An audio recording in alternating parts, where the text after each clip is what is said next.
Buenas tardes, buenos días, buenas noches, dependen en dónde nos estén escuchando y bienvenidos a otro episodio de Material Business con Infinity Growth. Mi nombre, tengo el inglés pegado.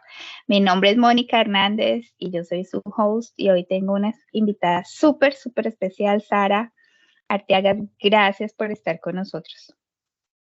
Muchas gracias, Mónica, por esta invitación y poder darme la oportunidad de contribuir, al menos desde mi experiencia o visión en este podcast. Te agradezco mucho. Buenísimo, muchas gracias por tu actitud. Sara y yo entramos en contacto por un contacto en común que tenemos que darle las gracias también, José Raúl. No estaríamos aquí si no hubiera sido porque nos puso en contacto y definitivamente hubo conexión instantánea desde el primer momento. Entonces, muchas gracias también a todas las personas que refieren personas para nuestro podcast, porque siempre encontramos que así es como crecemos como comunidad. Voy a ir a empezar de una vez, Sara. ¿Qué te parece? Tenemos muchas cosas súper interesantes para discutir. Estoy muy emocionada porque además de que Sara es mujer, está en STEM, es hispana, está en Latinoamérica, también es empresaria. Entonces, es maravilloso poder tener el insight de una persona que es tan similar en tantos aspectos a ti. Entonces, muchas gracias. Aquí vamos.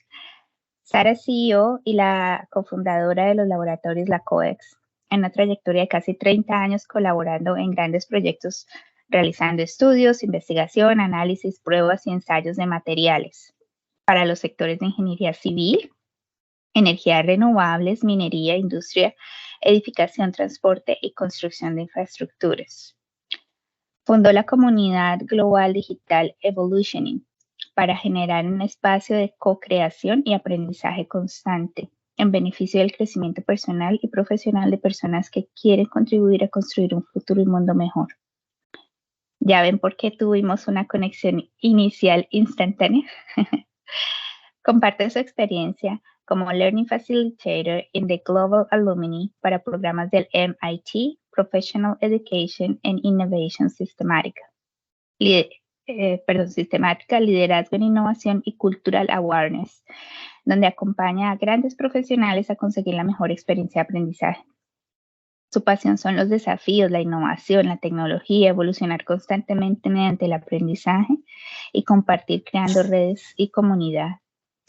Su propósito es contribuir a un mundo mejor a través de compartir conocimiento, facilitando aprendizajes, inspirando y ayudando a los demás a crecer, a alcanzar sus metas personales y profesionales. Aprende todo el tiempo, desaprendiendo. Considera que son procesos esenciales para la adaptación en este mundo tan cambiante y que se transforma constantemente. Muchísimas gracias, Sara, por estar de nuevo con nosotros. Muchas gracias, Mónica, por esta presentación y por esta invitación igualmente. Espero que poder contribuir a dar más conocimiento a todos esos aprendizajes que como ya dices, me gusta, ¿no? El aprendizaje continuo, el desaprender a veces para tener amplitud de miras y encontrar otros nuevos desafíos. Así es que te agradezco, muchas gracias. Excelente, vamos a empezar con las preguntas. Tú trabajas bastante y de pronto vamos a situar a la audiencia para saber dónde estás. Entonces, cuéntanos un poquito geográficamente, como tenemos una audiencia global, geográficamente en dónde te encuentras. Perfecto. Yo soy de origen español. En España estuve desarrollando la primera empresa que tuvimos, el primer laboratorio. Y después de unos 15 años decidimos internacionalizar. Y en ese desafío, en ese planteamiento, hicimos un proyecto de internacionalización porque habíamos llegado a un nivel de experiencia importante y empezaban a desarrollarse muchísimos proyectos de energías renovables, tanto fotovoltaicas, eólicas, termosolares, de todo tipo, que en España ya, pues España es pionera en todo este tema y nosotros empezamos a contribuir muy activamente en esos proyectos. Y hicimos ese proyecto de internacionalización y uno de los países que más nos atraía en todos los sentidos, en todos los estudios que hicimos, era Chile, por su gran potencial, sobre todo en energía fotovoltaica. Y efectivamente se empezaron a potenciar aquí muchísimos proyectos y decidimos pues, implantar aquí otro laboratorio, otra empresa, para poder colaborar en todos los proyectos que iniciaban. Y desde entonces, bueno, pues ahí, sobre el año 2009-2010, ahí fue mi transición de España a Chile. Desde aquel año yo llevo ya instalada aquí en Chile, en Santiago concretamente, un país impresionante, un país bellísimo, que desde el principio a mí me encantó y me atrajo muchísimo, por toda su diversidad, por todas sus cosas especiales que tiene. Es un país muy largo, que está flanqueado por el Océano Pacífico y la cordillera de los Andes, y todo eso contribuye a una realidad, a un ecosistema muy diverso, en el sentido de que casi todos los climas los puedes encontrar en Chile, desde la Antártica hasta casi el Ecuador, ¿no? Y en esa aventura en la que nos metimos mi esposo y yo, que somos los dos fundadores de Laboratorios LACOES, pues ha habido muchísimas fases, muchísimos desarrollos, muchísimos proyectos, cosas muy interesantes, descubrimientos incluso, desafíos enormes.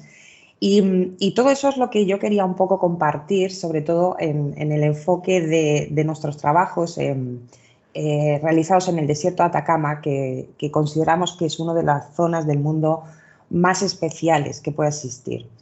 Y en esa va a ser la dinámica en la que vamos a hacer esta entrevista. ¿Te parece, Mónica? Excelente, excelente. Sí, claro, buenísimo. Y yo quería, has dado una situación geográfica, es decir, estás en Chile, hablas del desierto de Atacama. Y yo sé que el desierto de Atacama tiene unas condiciones muy, como lo mencionas, especiales, prácticamente únicas, pero además de todo son muy desafiantes, porque son extremas, diferentes, complejas, y hay un montón de parámetros que vienen a entrar en juego.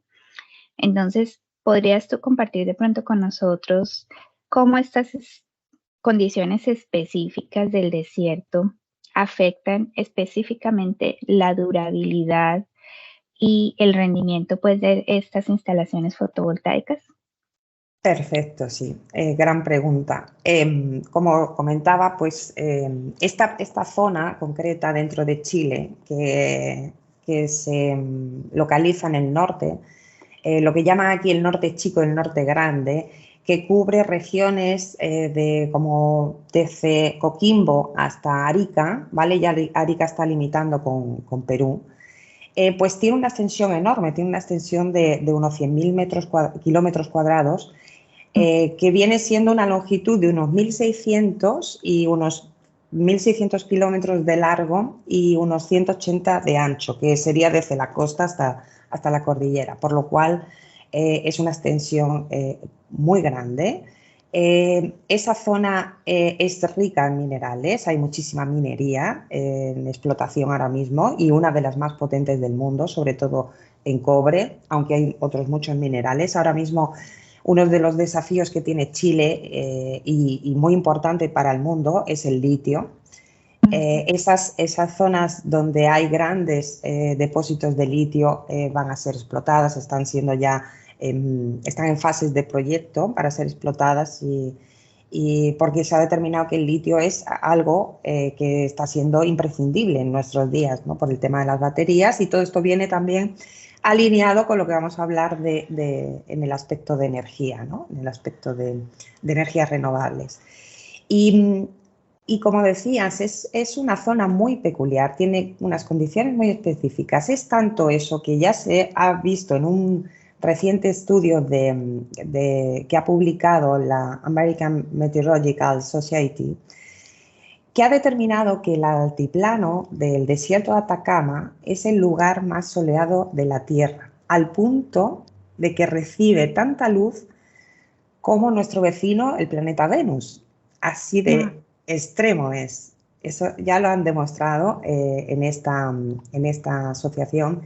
¿Y por qué es tan peculiar esta característica? ¿Por qué sucede esto? Pues porque este altiplano se encuentra a 4.000 metros sobre el nivel del mar, creando un clima muy frío, muy seco, muy despejado, que genera una situación, vamos a decir, muy aislada. Y por ese motivo recibe muchísima luz solar y recibe muchísima radiación. Hay muchos estudios también adicionales que afirman que este lugar es un lugar específico y especial en aspecto de radiación superficial en el mundo. Es tanto así que hay otros estudios que también han determinado que Chile es la zona más importante o de mejor planteamiento para proyectos de energía fotovoltaica, por todas estas condiciones en las que hablamos. El clima en esta zona es muy estable todo el año, lo que pasa es que hay mucho gradiente térmico, de forma que por el día puedes estar fluctuando entre temperaturas de entre 20 y 25 grados, y por la noche hay un cambio radical, hay una bajada tremenda y te vas a mínimas entre -1 y 5 grados. Y eso sucede además en muy poco tiempo. O sea, pasas de 20 o 20 y tantos grados a 0 a -1 en cuestión muchas veces de horas, de pocas horas. Y todo eso genera pues, unas condiciones climáticas, ambientales y un ecosistema súper especial. Bueno, como he comentado, pues el desierto de Atacama tiene esas características bien peculiares, sobre todo su aridez y radiación, cosa que va entrelazada, ¿no? Esa aridez también es consecuencia, vamos a decir, de la radiación, y por supuesto porque hay poca agua, llueve poco. Y aunque sí existe agua porque tienen aguas subterráneas debido a la nieve que existe en la cordillera, siempre va a haber flujos de agua subterránea que más o menos estarán más o menos profundos, pero en general el agua es escasa, prácticamente no existe, aunque a veces llueve en el desierto y esos momentos son súper críticos. Y es uno de los factores que voy a considerar también para toda esta explicación, porque es uno de los acontecimientos que muchas veces es raro, pero sucede, y además sucede de forma desastrosa, ¿no? Produce remociones de masa y produce efectos muy malos, sobre todo para temas constructivos, ¿vale? En general, y por mi experiencia aquí, por el conocimiento y todos los proyectos que hemos hecho en esta zona, yo considero que el desierto de Atacama es un laboratorio a gran escala. Y de hecho, hay muchas organizaciones y organizaciones de alto nivel que lo consideran así, porque llevan sus equipos, llevan sus proyectos a hacer pruebas reales en condiciones extremas, y hay muchísimos investigadores pues, que realizan sus pruebas in situ, en esas condiciones, ¿no? Y para hacer muchísimas aplicaciones científicas. Por ejemplo, que yo recuerde, la NASA ha realizado experimentos en el desierto de Atacama como si fuera simulación de robots que iban a enviar a Marte, ¿vale? Concretamente han probado taladros, han probado ruedas en condiciones extremas, también han llevado a personas a vivir en las condiciones del desierto, haciendo la simulación como si fuera Marte, ¿no? Y todo eso, pues, es otra consecuencia de la aridez, ¿no? Y del exceso de la gran radiación que tiene, ¿no? Es lo más similar que podemos encontrar ahora mismo en el planeta que pueda ser parecido a Marte, aunque igual las condiciones no van a ser iguales, pero sí van a ser similares. Otra característica, otra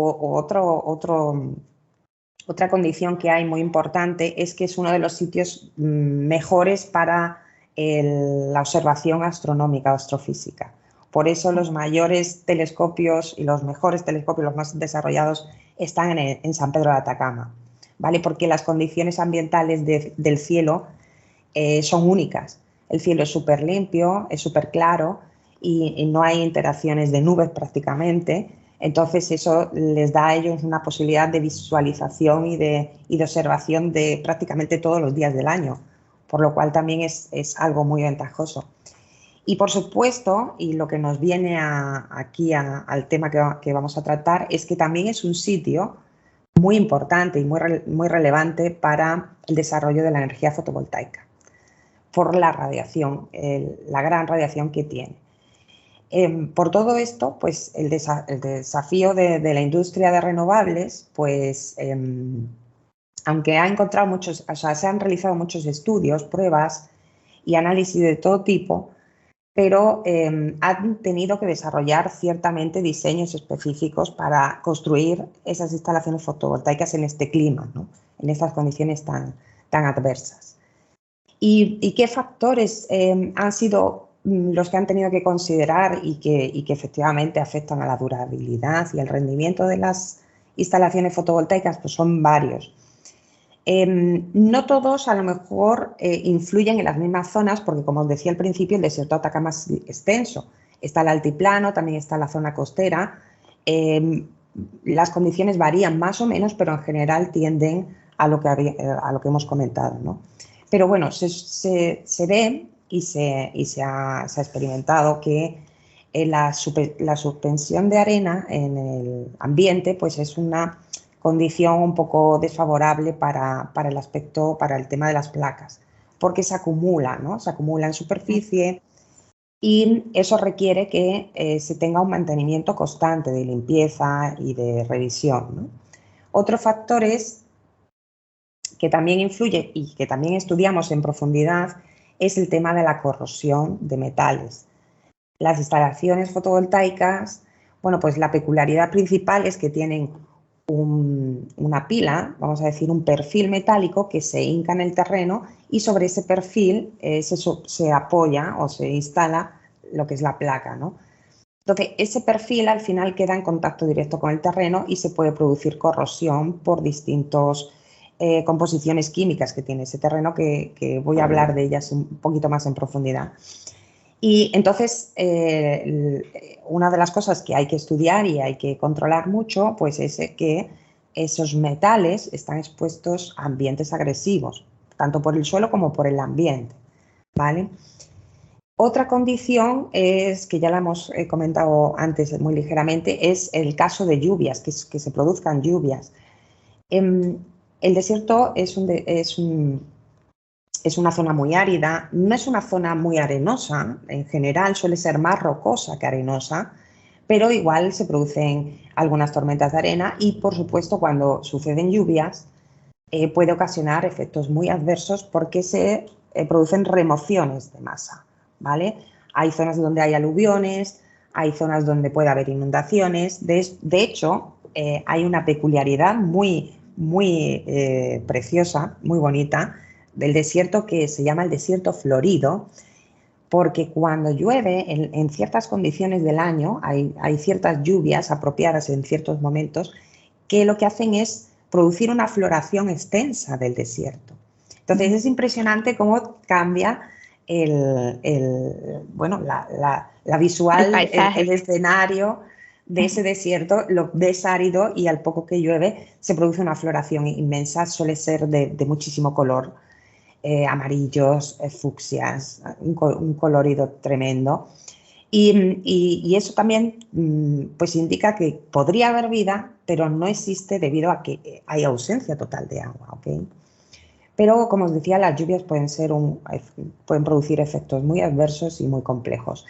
Y otra de las condiciones también muy peculiares que existe es una neblina costera que se produce diariamente, que se llama la camanchaca, que se empieza a producir, no genera lluvias porque es una neblina bastante densa, pero no llega a condensar para hacer nube y generar lluvia, y se suele disipar cuando empieza a amanecer, con el efecto del sol empieza a disiparse, ¿vale? Pero sí produce un ambiente húmedo en el aire que también puede afectar efectivamente a esa corrosión en los metales, porque esa niebla pues es marina y ya sabéis que todo eso puede llevar iones y puede llevar unas condiciones químicas que puedan influir ahí.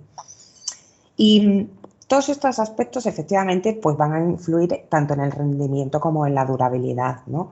Y aunque se ponen los medios y nosotros trabajamos, de hecho, para minimizar todos los efectos que pueden producir estas condiciones, a día de hoy no sabemos perfectamente bien qué es lo que puede suceder de aquí a 10, a 20 o a 30 años, ¿vale?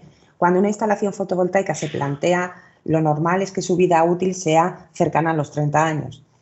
Y aunque hemos hecho pruebas, estudios, que os voy a comentar un poquito más en profundidad, todavía no tenemos una certeza alta de que pues esas plantas fotovoltaicas acaben su vida útil en buenas condiciones. Es posible que haya que mantener sistemas de revisiones, de cambios incluso, de algunas cuestiones que se vayan viendo con el efecto de todos estos fenómenos, pero yo creo que todo eso compensa la productividad de energía que llevan, ¿no? que intrínsecamente tienen por la radiación tan extrema a la que están expuestas. Y todo eso genera pues, una cantidad de energía mucho más, mucho mejor, de mayor intensidad, de mayor productividad que a lo mejor placas en otras zonas del mundo. Entonces, interesa el desafío por eso mismo, ¿no? Aunque tengamos efectos adversos en cierto tiempo, que pueden suceder o no, porque va a depender del clima, y el clima ahora mismo estamos viendo pues, que tiende a cambiar, ¿no? Estamos en toda esta fase de crisis climática, estamos viendo efectos muy adversos en todas las partes del mundo. Espero que se mantengan por lo menos en el desierto de Atacama, porque si el clima ya empieza a cambiar podríamos decir que habría que replantear muchas cosas, sobre todo en temas de instalación. Eso podría... Sí.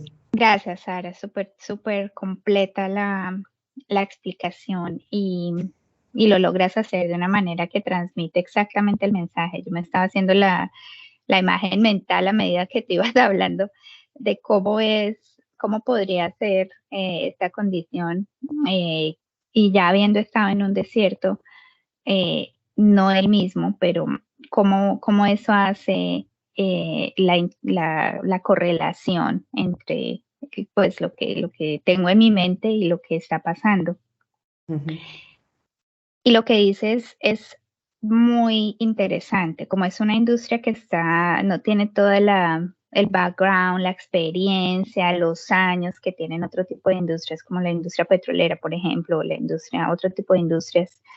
Tenemos que ir, como tú decías en la introducción, aprendiendo y desaprendiendo a medida que pasa el tiempo. Entonces, ahí toma mucho peso el seguimiento que se haga a este tipo de instalaciones. Es decir, yo quisiera creer y espero que sea de esa manera, de que hay un diseño, pero hay un acompañamiento a través de la vida útil de estas instalaciones para poder tener en cuenta esos aprendizajes y decir, ok, no, estábamos diseñando de esta manera, mejor la retroalimentación después de tanto tiempo es esta, o como tú lo dices, si cambia el clima, cómo nos estamos adaptando y cómo podemos adaptar para estos cambios que se están presentando, que inevitablemente no los controlamos.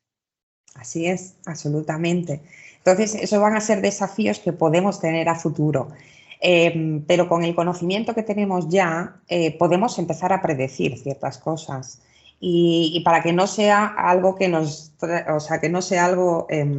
lleve de sorpresa, ¿vale? Seamos más proactivos que reactivos.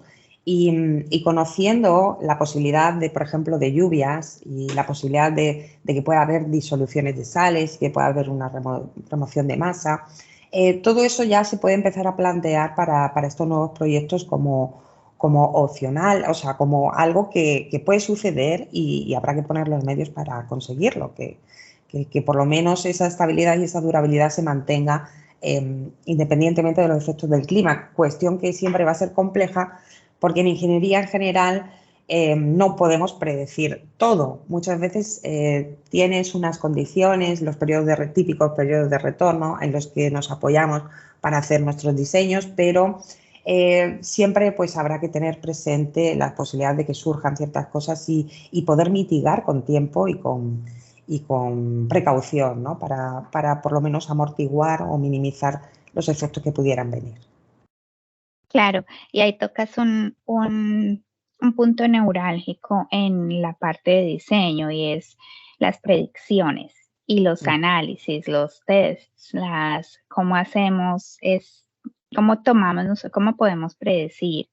Entonces, en la parte geotécnica, yo sé que, por ejemplo, la especialización de la compañía de ustedes es justamente eso, estos tests, estos análisis, esta data que nos va a ayudar a hacer diseños mejores. ¿Nos podrías dar así como una idea de qué tipo de test, de qué tipo de ensayos o assessments se hacen en el momento del diseño, especialmente en la parte geotécnica, que es la especialidad tuya? Sí, perfecto, sí.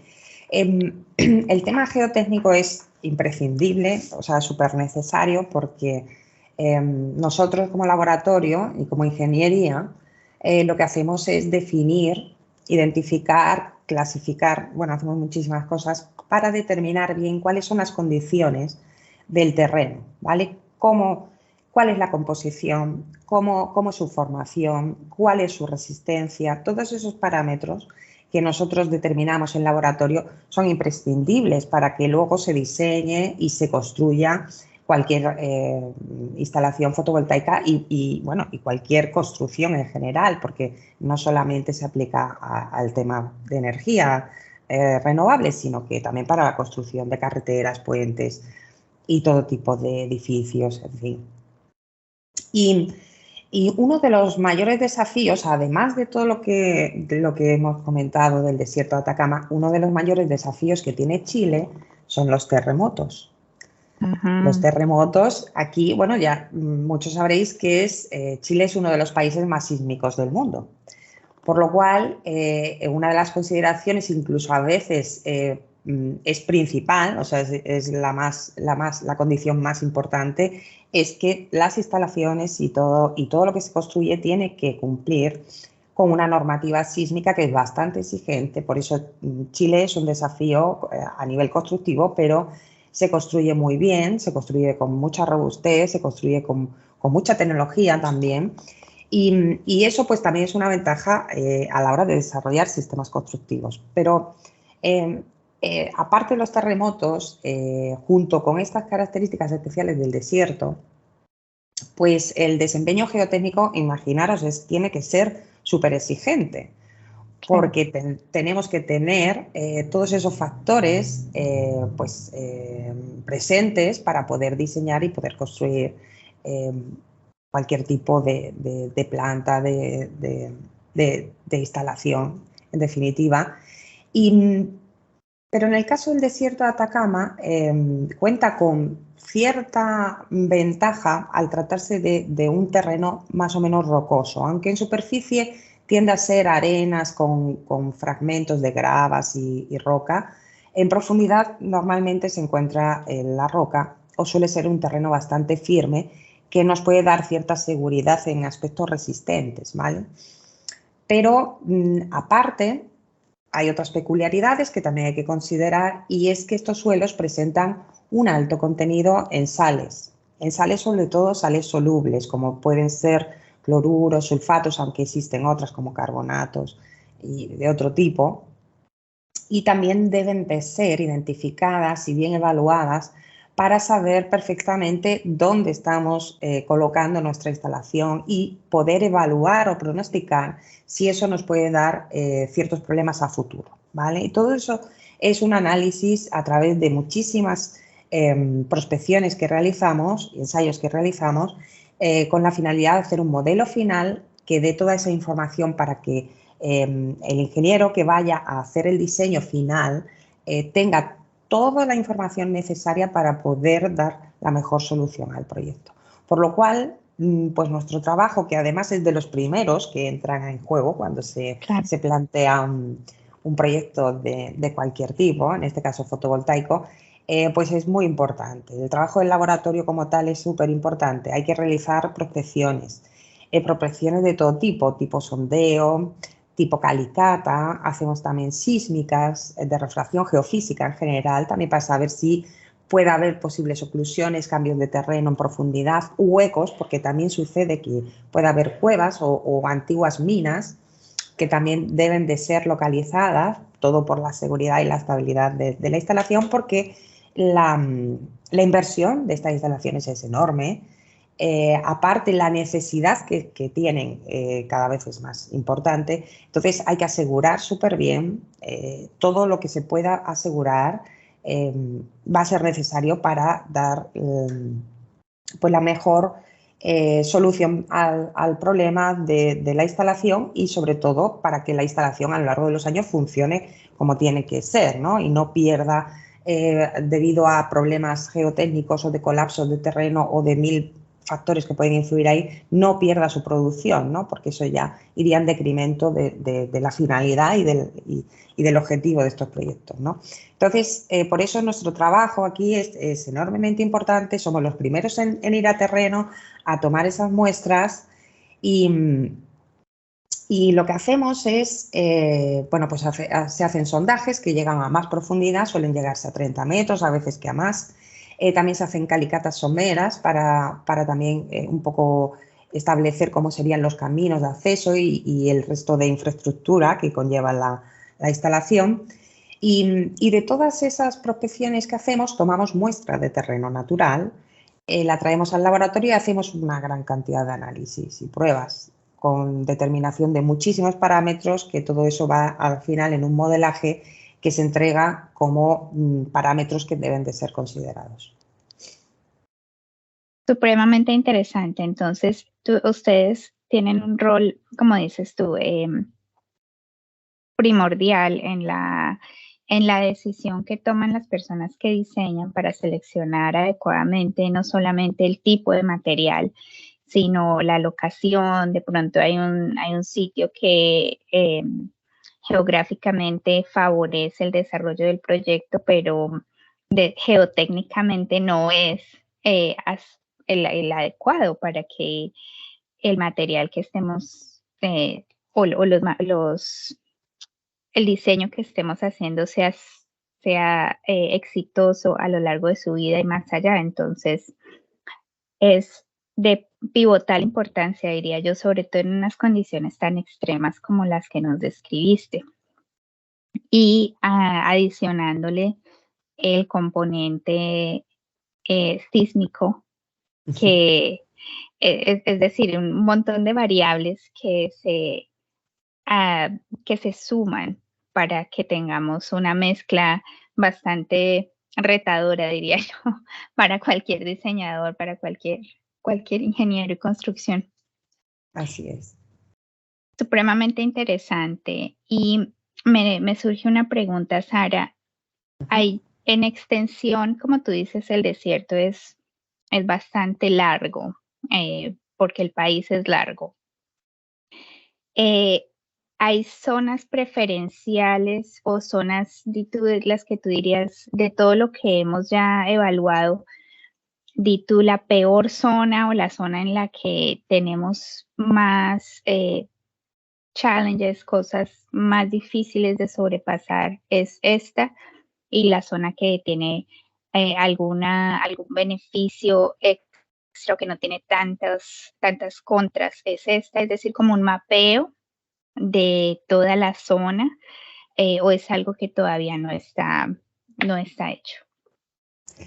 Sí, hay muchos desafíos porque el desierto es ciertamente montañoso.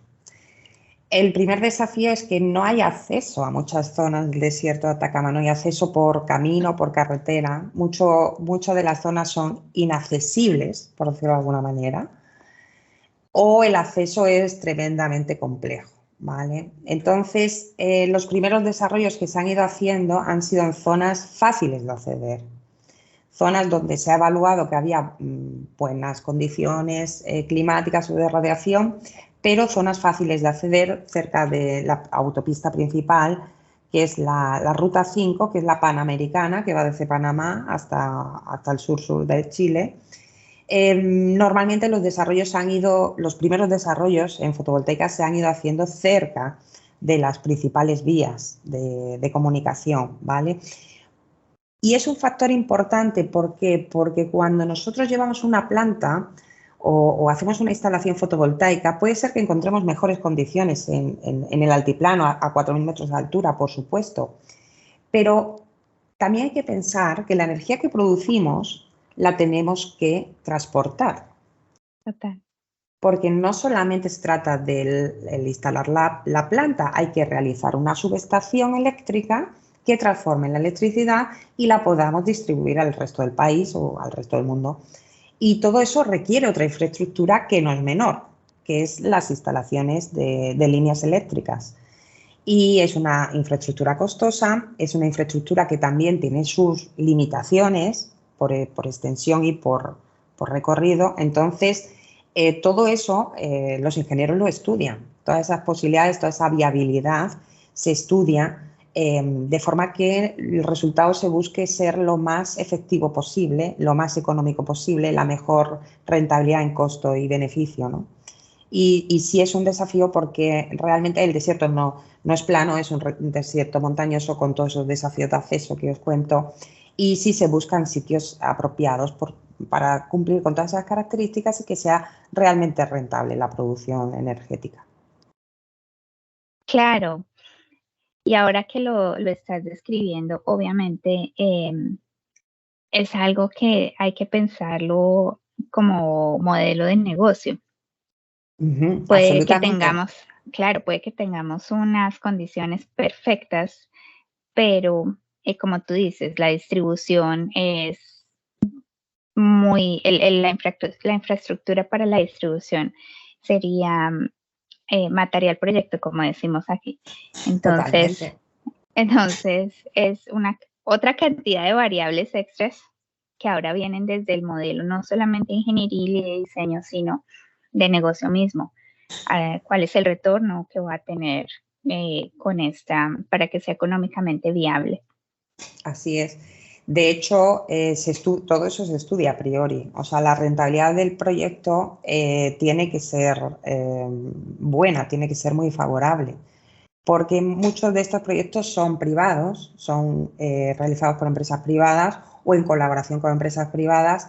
Muchos de ellos son financiados y efectivamente, aunque es un beneficio para todos, porque la generación de energía nos beneficia a todos, pero muchas veces esas inversiones vienen de otras fuentes, no necesariamente son gubernamentales, en muchos casos no. O el gobierno puede ser partícipe de estos proyectos, pero hay otras que son meramente privadas y efectivamente ellos lo primero que hacen es buscar la rentabilidad, ver si es viable y el interés es grande. Y es una cosa que a lo mejor algunos pueden pensar de que no está a lo mejor muy bien enfocada, pero yo creo que sí, porque estas iniciativas privadas favorecen mucho que estos proyectos sigan adelante, porque son proyectos que tienen cierto riesgo, son proyectos desafiantes, porque muchos de ellos son innovadores en sí. Cada proyecto y cada ubicación es diferente y tiene que ser apropiada a las condiciones tanto del terreno como climáticas, como ambientales, como de radiación. O sea, vamos a decir que no es que uno instale placas así como el que instala algo mecánico, ¿no? Muchas veces hay que buscar la orientación, la placa tiene diferentes características, muchas veces se fabrican concretamente placas para ciertos sitios, o sea, todo es un desarrollo constante de una evolución de muchos años atrás, de varias décadas. De hecho, la energía fotovoltaica existe hace muchas décadas atrás, pero estos desarrollos se realizan, muchos de ellos a través de iniciativa privada. Muchos de ellos también tienen respaldo gubernamental. En España, por ejemplo, también ha habido iniciativas que han tenido respaldo gubernamental, sobre todo para innovación y desarrollo. Y gracias a eso pues se consigue, ¿no? Este compendio entre empresa privada, pública, también el favorecer la legislación, la reglamentación, la disposición de terrenos, todo eso también ha favorecido que se realicen estos proyectos. Pero también hay que considerar lo que decíamos antes, que no solamente es el hecho del proyecto, sino cómo se transmite esa energía. Porque lo que está sucediendo, que se está viendo en algunos lugares, es que hay plantas que tienen una capacidad de producción muy buena, lo están produciendo, pero no son capaces de derivar a la línea principal toda la energía que producen, por lo cual hay veces que esas plantas no funcionan, o vamos a decir que se apagan durante un tiempo, ¿vale? ¿Por qué? Porque la instalación principal de la línea de transmisión no tiene capacidad de poder transportar toda la energía que se produce. Entonces, ese es otro desafío que se está viendo en Chile, porque se está produciendo mucha energía, pero no toda la energía es capaz de transportarse, ¿no? Entonces, mucha de ellas se tiene que perder porque tampoco se almacena, no hay condiciones, aunque muchas de ellas sí, pero muchas veces no hay condiciones o posibilidad de almacenar. Entonces, por ahí hay otros desafíos también interesantes. Es súper interesante, Sara, y como tú dices, hay desafíos no solamente en el área de diseño, sino en el área de mantenibilidad o cómo yo mantengo estas instalaciones, monitoreo, y sobre todo esto que nos vienes esta última parte que nos traes a colación, y es, bueno, ya lo tengo, y ahora cómo se lo hago llegar a la casa de la persona X. Es decir, y si no se puede transportar, ¿cómo se puede almacenar? ¿Tenemos alguna extra vía? ¿Cómo podemos pensar para poder hacer eso? Entonces, definitivamente son proyectos que traen nuevos proyectos, nuevos challenges, nuevas cosas que tenemos que evaluar y pensar no solamente como ingenieros de materiales, integridad, corrosión, porque todo lo que has tocado toca cada una de esas especialidades, sino también cómo podemos hacer que estos diseños sean successful, que sean para los que den el éxito que estamos previendo que sea. Así es. Son muchos desafíos, o sea, no solo el hecho de la placa y la producción de energía, sino el tema de la distribución y sobre todo de redes inteligentes también. Aquí la tecnología tiene mucho que decir todavía.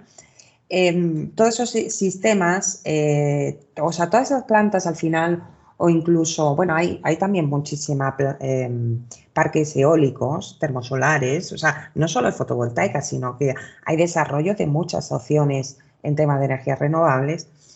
Y toda esa energía tiene que venir a la red primaria y de ahí hacer la distribución a lo largo del país. Y todo eso tiene que hacerse de forma inteligente, porque a veces entra energía de un parque, otras veces de otro. Entonces, la tecnología tiene mucho que decir ahí, ¿no? El sistema de cuáles son las preferencias, es como los semáforos de una carretera, ¿no? Cuando hay mucho tráfico, el semáforo es el que te está indicando cuándo puedes pasar, cuándo no. Aquí sucede más o menos lo mismo. El flujo de energía puede ir cambiando, puede ser demandante una zona más, entonces hay que hacer llegar ahí más energía en ciertas horas del día, en otras menos, y todo eso es a base de instalar tecnología que se está haciendo, ¿vale? Pero todo eso son desarrollos que estamos viendo y que están proliferando, evolucionando a día de hoy, ¿vale? Pero hay gente muy buena especializada en eso que está resolviendo todos esos problemas y efectivamente, como la demanda de energía cada vez es mayor, es un requisito que se está desarrollando pues a gran nivel, a nivel mundial, por supuesto, y en todos los países, porque al final lo que prima es que todos podamos tener energía en nuestra casa y ciertamente que sea barata, porque no podemos seguir, por ejemplo, como ha pasado en Europa en el invierno que terminó, no se puede estar produciendo energía a través de gas, porque es lo más costoso que existe, ¿no? Entonces ya probaron con eso, ya vieron el desastre que causó eso, cómo influyó en la economía de los hogares, que fue tremendamente horrible, ¿no? El pagar a lo mejor hasta 10 veces más la factura del hogar normal, tener que pagar 10 veces más de lo que estás habitualmente acostumbrado a pagar. Eso es otra de las cuestiones que estos proyectos tienen también que solucionar, ¿no? Y al final lo que hablábamos antes, es todo un compendio de empresas públicas, empresas privadas, gobiernos, organizaciones y el consumidor también, que debemos de estar en la misma sintonía para enfocar que esto prolifere, que se haga lo mejor posible, que de la manera más efectiva, porque todos vamos a ganar. Y aquí estoy dejando de lado un aspecto muy, muy, muy importante, que es la contaminación, la producción de CO2, que es una cuestión también de muchísimo peso que se está mitigando con todo este desarrollo de energías renovables. Así es que lo veamos por donde lo veamos, todos son beneficios, aunque hay muchos desafíos todavía que tenemos que resolver y que hay que solucionar, pero es viable, existe la tecnología, está en desarrollo y yo creo que vamos a tener un futuro mucho mejor, mucho más, vamos a decir, mucho más sostenible gracias a todos estos proyectos de investigaciones. Súper. Y finalmente a eso es a lo que estamos apuntando, ¿no? Como humanidad. ¿Qué podemos hacer mejor? ¿Qué podemos aprender de lo que ya hemos hecho? Por ejemplo, en lo que acabas de comentar de el invierno pasado, lo tratamos, no funcionó, ok, ¿cuál es la solución? Porque el invierno ya entra. Aquí estamos en octubre, en el hemisferio norte ya estamos a puertas de las nevadas, entonces, ¿cómo vamos a hacer esa transición de la mejor manera para que esto sea no solamente sostenible ambientalmente, pero sostenible socialmente, que haya sostenibilidad social, que es una de las cosas muy, muy importantes que tienen que incluirse dentro de estos proyectos sostenibles? No es solamente económicamente sostenible o ingenierilmente sostenible o de materiales o de corrosión, que a nosotras nos encanta. Así es. Pero socialmente, ¿cómo hacemos que esto sea sostenible? Porque ahí es donde está el beneficio real. Totalmente. Y el aspecto aquí, o uno de los aspectos que yo considero importantes, es que el tema de energía renovable, en términos generales, ¿no? de todos los aspectos, tiene que, o sea, va a proliferar a un nivel enorme. De hecho, está sucediendo en España ya, creo que el otro dije, en unas noticias hace poco vi que creo que el 42% de la energía que produce España ya es renovable, porque fue uno de los países pioneros y que más apostó sobre este desarrollo. Estoy de acuerdo en que no en todos los países se puede producir la energía fotovoltaica, por ejemplo, la energía eólica. Se están desarrollando ahora mismo opciones de, por ejemplo, creo que había sido Suecia, que había ya implementado un sistema de energía eólica en medio del mar, en unas plataformas con unos aerogeneradores. Y entonces ya hay más desarrollo porque ya se ha visto que es muy ventajoso la proliferación. No es económicamente, el proyecto normalmente requiere una inversión muy grande inicial, pero que se ve que están amortizados y tiene buenos rendimientos, ¿vale? Y sobre todo, lo que hablábamos antes era que estamos evaluando dos factores que para mí son los principales y que están mitigando grandes problemas. Uno de ellos es la reducción del CO2, ¿vale? Que ya por tantísimas informaciones que existen y de todo el desarrollo que ha habido sobre los estudios de CO2, se ha demostrado que cada planta fotovoltaica que se produce reduce el consumo de CO2 a niveles espectaculares. Y otro de los factores que creo que también entra a solucionar es la demanda energética, que no es menor. Primero porque cada vez la proliferación de la población en el mundo ha sido espectacular y está siendo exponencial, y vamos a tener un desarrollo de población muy grande en los próximos años, y la demanda de energía es enorme. También la demanda de energía en industrias, la demanda de energía en todos los sistemas que estamos usando, porque ya pensamos en que todo es digital. Ya prácticamente todo se hace de forma digital. Entran tecnologías como la inteligencia artificial para suplir ciertos trabajos o tareas. Entra la robótica también para dar solución a ciertos trabajos o tareas. Y todo eso requiere energía, y mucha energía. Entonces, por eso os decía que estos dos aspectos son importantes y en cierto modo las energías renovables los empiezan a solucionar. Pero claro, tiene que seguir habiendo este desarrollo, tiene que seguir evolucionando. Evidentemente, yo creo que en 10 o 20 años más la producción de energía como la conocemos hoy va a cambiar y va a ser mucho más eficiente. De hecho, ya hay alguna empresa, creo que es una empresa británica, que está investigando la posibilidad de generar parques solares orbitando en la Tierra a nivel espacial, porque se ha demostrado que son mucho más eficientes, ¿sabes? Se produce mucho más energía fuera del planeta que no en la superficie del planeta. Entonces, son desafíos que ahora mismo están en estudio, en investigación, en innovación, y todo esto va a dar una explosión y un desarrollo tremendo, porque, como os digo, la necesidad de la energía, del abastecimiento de energía es importante cada vez más. Por supuesto, el agua es otro recurso muy necesario, pero en este caso que hablamos de energía es muy importante.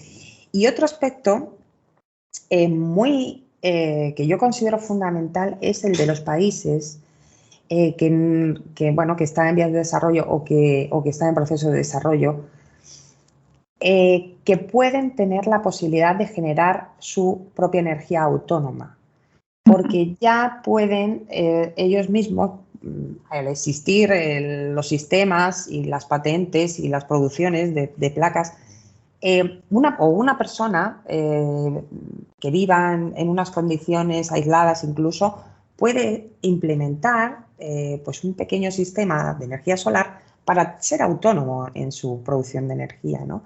Y no es como antes, porque eso ha existido toda la vida, pero es que ahora es mucho más económico, mucho más viable, mucho más sencillo. Las plantas, o sea, una pequeña instalación solar la puedes instalar tú misma. O sea, empieza a ser mucho más versátil y mucho más factible y mucho más accesible para todo el mundo. Por lo cual es otro aspecto que también va a generar un beneficio grandísimo en nuestras sociedades, y espero que todo esto afecte y empiece a reducir sobre todo las brechas de pobreza y de posibilidades, ¿no? de ciertas zonas en el mundo. Excelente. Y es exactamente la remarca confirmante de lo que estábamos diciendo. Socialmente sostenible, vamos a tener oportunidad de llegar, de cerrar ese gap que hay, de esa brecha como la llamamos, de tanta inequidad en ciertas cosas. Entonces, es realmente prometedor, un área de investigación enorme para todos los que nos estén escuchando, que estén en búsqueda de material investigativo. Así. Y buenísimo, nos va a dar una, como tú lo describiste, no lo pudiste haber descrito mejor, en 10 años el panorama puede que sea completamente diferente. Entonces, muchos retos y mucha expectativa de cómo podemos llegar a hacerlo de la mejor manera para todos. Sara, llegamos a nuestro final. El tiempo se pasó volando. Muchísimas gracias por todo, compartir todos estos conocimientos, por venir y tú sabes, ser tan abierta y compartir con tanta pasión lo que haces día a día. Te felicito de nuevo como mujer, como ingeniera, como empresaria. Yo sé que no es una ruta fácil y la has tomado de una manera maravillosa. Te felicito. Pues muchas gracias, Mónica. Yo te felicito a ti también por tener este espacio y darnos la posibilidad también de poder visualizar, bueno, pues toda la experiencia, todas estas cosas que hemos comentado que ojalá ayuden siempre a alguien o que establezca algún tipo de inspiración o motivación para seguir avanzando y desarrollando, ¿no? Porque en definitiva lo que todos queremos, yo creo, es un mundo mejor, un mundo más justo, el acceso, que todo el mundo tenga acceso a las cosas básicas. Y yo creo que granito a granito podemos hacer y conseguir por lo menos empezar a mejorar estas condiciones. Y yo lo veo desde este podcast que realizas, que va a contribuir seguramente a esa mejora y a esa aportación. Así que también te agradezco mucho por la invitación, por dar este espacio tan interesante y felicidades por este podcast tan creativo, tan bueno, tan maravilloso que ojalá llegue a mucha gente y contribuya al cambio que necesitamos. Muchas Muchas gracias. gracias, gracias, Sara. Hubo una de las invitadas que vino hace unos meses y dijo, one podcast at a time. Estamos haciendo un podcast, cada podcast al tiempo. Y como nos preguntas, estamos llegando, el reach ha sido muy grande, llegamos a todos los continentes y es maravilloso ver cómo la gente se interesa en que el conocimiento sí es una herramienta y que y por eso yo creo que hicimos un clic tan inmediato, porque es muy importante en todo el tiempo estar pendiente de qué es lo que está pasando, aprender no solamente de materiales, de corrosión, podemos ser excelentes técnicos o hacerlo muy bien, pero alrededor de eso qué hay y cómo crecemos integralmente. Entonces, muchísimas gracias por tu tiempo, por compartir, por todo lo que haces y definitivamente vamos a estar pendientes de lo que sigue. Por supuesto que sí. A toda la audiencia, muchísimas gracias por estar acá y nos vemos en 2 semanas con otro episodio y la semana entrante con el newsletter escrito como de costumbre. A todos y todas que tengamos feliz noche, feliz tarde, feliz día y estamos en sintonía. Gracias. Muchas gracias.